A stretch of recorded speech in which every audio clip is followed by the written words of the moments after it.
नमस्कार दोस्तों, मैं राजकुमार मौर्य प्रखर इंडिया यूट्यूब मंच पे आपका स्वागत है। 2024 का लोकसभा चुनाव आ गया है। लोकसभा चुनाव को लेकर के इन दिनों एक खबर बहुत तेजी के साथ चल रही है। बहन कुमारी मायावती इंडिया गठबंधन में शामिल होने वाली है। जैसे ही ये खबर पहले तो सोशल मीडिया पर चलती है कि सोनिया गांधी और मायावती जी की बात हो चुकी है और आचार संहिता जैसे लगेगी। जिस एक तरफ आचार संहिता के लिए अनाउंसमेंट होगा, दूसरी तरफ बहन कुमारी मायावती इंडिया गठबंधन में आने के लिए पूरी तरह से ऐलान कर देंगी। इसके पीछे कुछ तर्क दिए जा रहे हैं, लेकिन एक बयान आ चुका है, एक ट्वीट आ चुका है स्वामी प्रसाद मौर्य की पार्टी के तरफ से।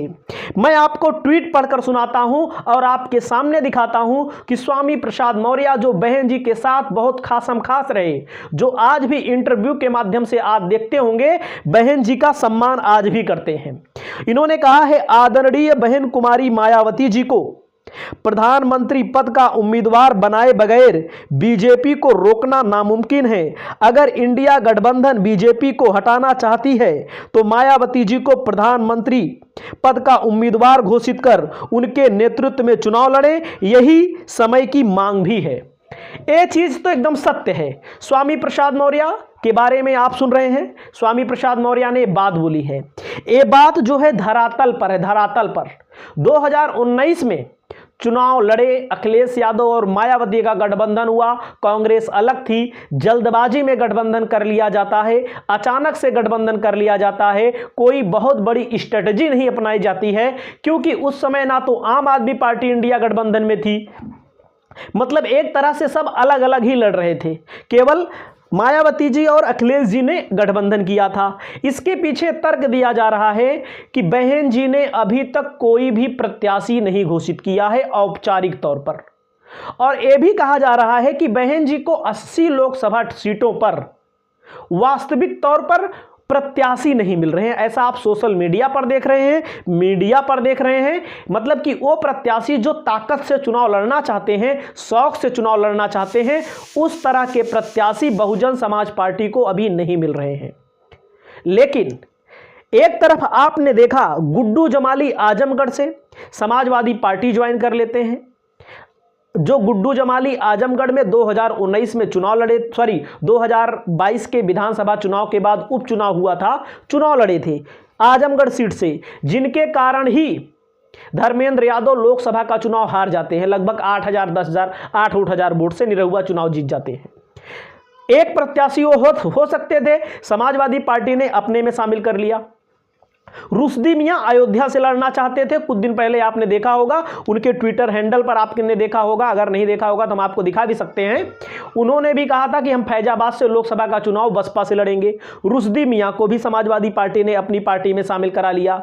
यानी कि जो बड़े चेहरे लोकसभा का चुनाव लड़ना चाहते थे बहुजन समाज पार्टी से, वे खुद समाजवादी पार्टी में शामिल हो गए।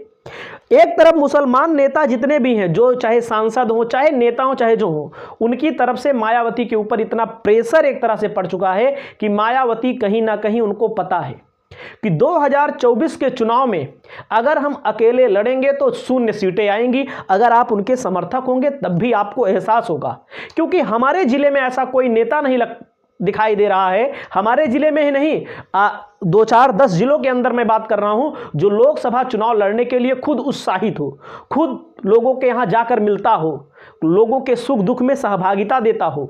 तो इसको लेकर के बड़ी जो खबर चल रही है, अगर मायावती गठबंधन के अंतर्गत आ जाती हैं तो ये जान लीजिए बीजेपी के बुरे दिनों की शुरुआत हो जाएगी, शुरुआत हो जाएगी। वहीं पर बहुत खबरें चल रही हैं, मैं आपको थोड़ा दिखा रहा हूं। Times of BSP, times of BSP क्या कहती है, इसको भी आप समझिएगा। बीएसपी का खुद का चैनल है, ये ट्विटर हैंडल है। बसपा प्रमुख बहन जी द्वारा गठबंधन में शामिल होने को लेकर बार बार क्लियर करने के बावजूद लगातार मनुवादी मीडिया और बीएसपी विरोधियों द्वारा अफवाह फैलाई जा रही है कि मायावती 9 मार्च को इंडिया गठबंधन में शामिल होंगी। सपा कांग्रेस का डर है, जो बार बार बीएसपी कार्यकर्ताओं समर्थकों को गुमराह किया जा रहा है। जल्द ये भी अफवाह गलत साबित हो जाएगी। तो तमाम लोग अपनी अपनी प्रतिक्रिया लिख रहे हैं, लेकिन मैं आपको दिखा रहा हूं, आज तक ने भी लिखा है, आज तक ने अभी छापा है और एबीपी न्यूज ने भी छापा है।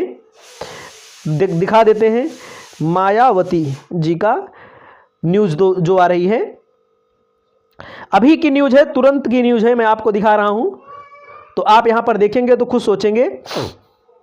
इन्होंने कहा है इंतजार में रुकी मायावती, हिंदुस्तान ने छापा है, इंतजार में रुकी मायावती, बीएसपी उम्मीदवारों की लिस्ट, मायावती की नई रणनीति। कहा जा रहा है कि लोकसभा चुनाव के लिए भाजपा और समाजवादी पार्टी के उम्मीदवारों की घोषणा भले ही कर दी गई है, बसपा में अभी मंथन का जो दौर जारी है कि बसपा को गठबंधन में आना चाहिए कि नहीं आना चाहिए। वहीं पर तमाम खबरें चल रही हैं जो आप मीडिया पर देख भी रहे होंगे। लेकिन बहुजन समाज पार्टी अगर इंडिया गठबंधन में आती है तो बहुजन समाज पार्टी एक बार फिर उठ करके खड़ी हो जाएगी। अब कुछ बीएसपी समर्थक भाई कहेंगे क्या अभी लेटी हुई है, हमारे कहने का मतलब ये नहीं है। हमारे कहने का मतलब है बीएसपी की ताकत अभी भी है, अभी भी 15% 14% वोट उत्तर प्रदेश में इंटैक्ट है उसके पास। इतना बड़ा वोट आप परसेंट किसी के पास नहीं है। पूरे भारत में चौथे नंबर की पार्टी है बीएसपी।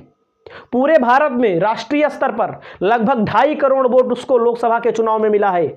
चौथे नंबर की पार्टी है पूरे भारत में वोटों के लिहाज से, वोट आप परसेंटेज के लिहाज से।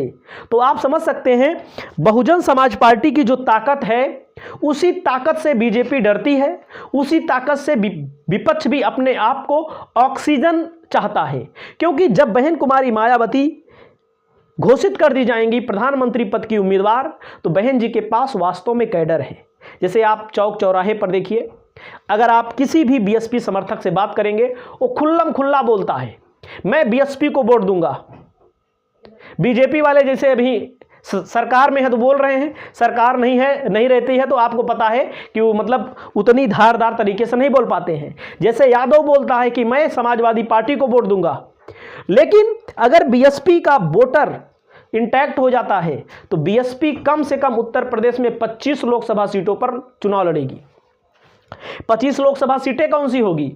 जो 10 लोकसभा सीटें 2019 के चुनाव में जीती थी वो लोकसभा सीट डिमांड किया जा रहा है। और ज्यादातर पश्चिमी उत्तर प्रदेश की सीटें हैं जो बहुजन समाज पार्टी लोकसभा का चुनाव जीत चुकी है। और उसके अलावा 25 के अलावा अन्य हिंदी भाषी राज्यों में, यहां तक कि कर्नाटका में एक आध सीट, तेलंगाना में एक आध सीट, मध्य प्रदेश में एक आध सीट, राजस्थान में, छत्तीसगढ़ में, झारखंड में, इन जगहों पर बहुजन समाज पार्टी का बहुत बड़ा वोट बैंक है।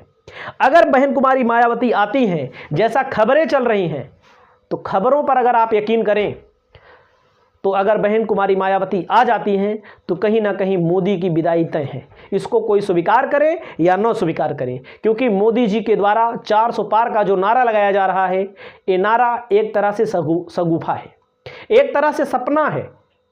देखते हैं आगे क्या होता है। वैसे उम्मीद लोगों को बहुत है। आपकी क्या राय है? अपनी राय निर्भीक